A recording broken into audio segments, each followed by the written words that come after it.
Bom dia aos alunos do sétimo ano, 7FA, 7FB.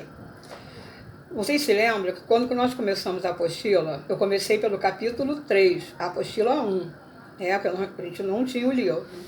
Então agora eu vou fazer um resumo, da apostila 1, a primeira apostila, do capítulo 1, tá? Que é o Império Bizantino. Bem, primeira coisa, Bizâncio. O que era Bizâncio? Se a gente olhar agora no mapa, a gente não vai encontrar a cidade de Bizâncio, tá? Mas na Antiguidade, na Idade Média, Bizâncio era um importante porto comercial marítimo. E ela ligava a Ásia à África. Devido à posição estratégica, geográfica da cidade de Bizâncio, o imperador Constantino, que era imperador romano, decidiu transformar a cidade de Bizâncio na nova capital do Império Romano do Oriente. Então, Bizâncio passa a ser a capital do Império Romano do Oriente. E, obviamente, que a cidade mudou de nome. Ela passou a se chamar Constantinopla, vocês já sabem, em homenagem a quem?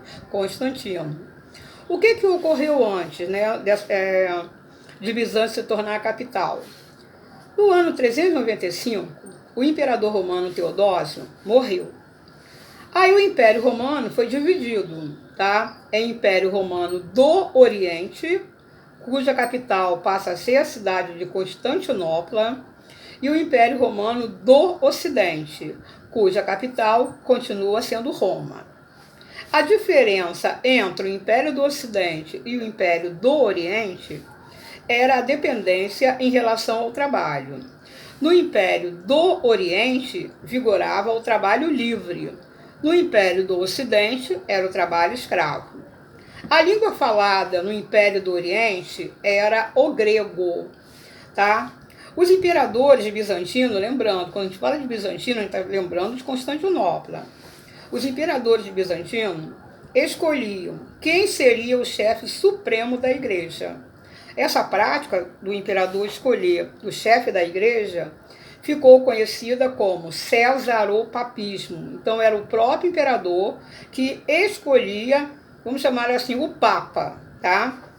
Bem, durante o Império Bizantino, nós tivemos uma questão que foi chamada questão iconoclasta, quer dizer, a quebra de íconos, Aqui houve uma divergência, Íconos eram os símbolos sagrados, tá?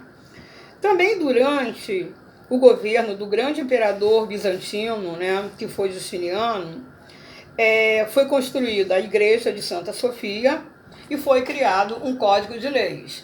Ele reformulou as leis. E esse código serviu de base para todas as leis até os dias de hoje. E ele é chamado Código de Justiniano.